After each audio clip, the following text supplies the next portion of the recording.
வணக்கம்.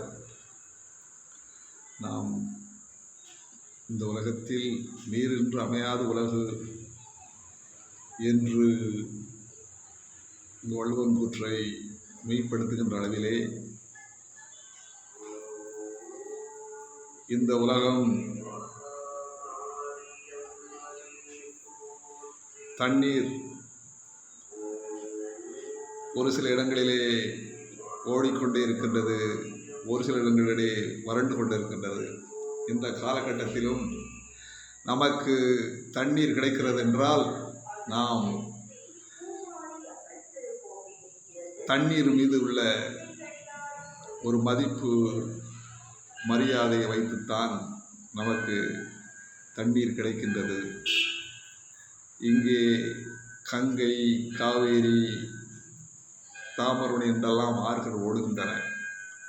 அந்த ஆறுகளாக இருந்தாலும் அங்கு ஓடுகின்ற நீரை நாம் தேவையில்லாமல் பயன்படுத்துவது, பாழ்படுத்துவது, இதெல்லாம் சாபத்திற்கு ஆளாக வேண்டிய சூழலை ஏற்படுத்தும்.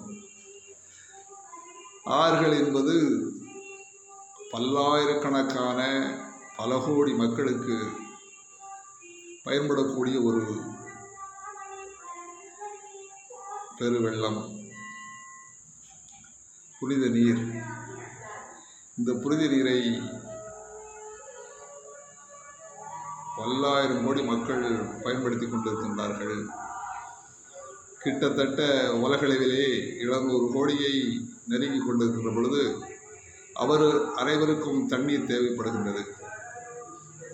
அந்த அளவில் எல்லா மக்களும் பயன்படுத்தக்கூடிய நீரை பாழ் செய்தாலும், ஓடு நதியை அசுத்தம் செய்தாலும் கங்கா சாபம் வரும். தங்கள் சாபத்தால் எவ்வளவு நீங்கள் தண்ணீருக்காக நீங்கள் தோண்டினாலும் நீர் வராது. காரணம், நீங்கள் தண்ணீருடைய சாபத்திற்கு ஆளாகிவிட்டீர்கள் என்றதான் அர்த்தம். சில பேர் பல நூறு அடிகளை தாண்டி ஆழ்குழாய் கிணறுகளை போட்டிருந்தாலும் அங்கே தண்ணீர் வர மறுக்கிறது. காரணம் என்ன? அவர்கள் இந்த தண்ணீரை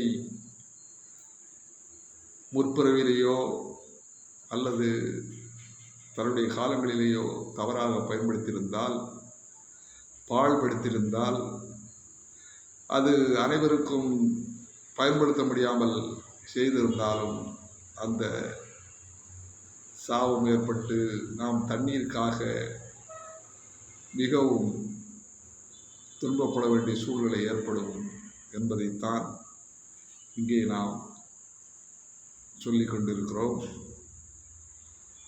இதை புரிந்து கொண்டு தண்ணீரை வீணடிக்கக்கூடாது, தண்ணீரை பயன்படுத்தக்கூடிய விதமாக பயன்படுத்த வேண்டும். அதுவும் பொதுமக்கள் பயன்படுத்தக்கூடிய குடித நீரை எந்த வகையில் நாம்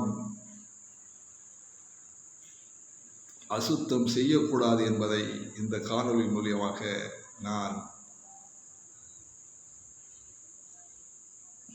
மக்களுக்கு தெரிவித்துக் கொள்கிறேன். வாழ்க வளமுடன்.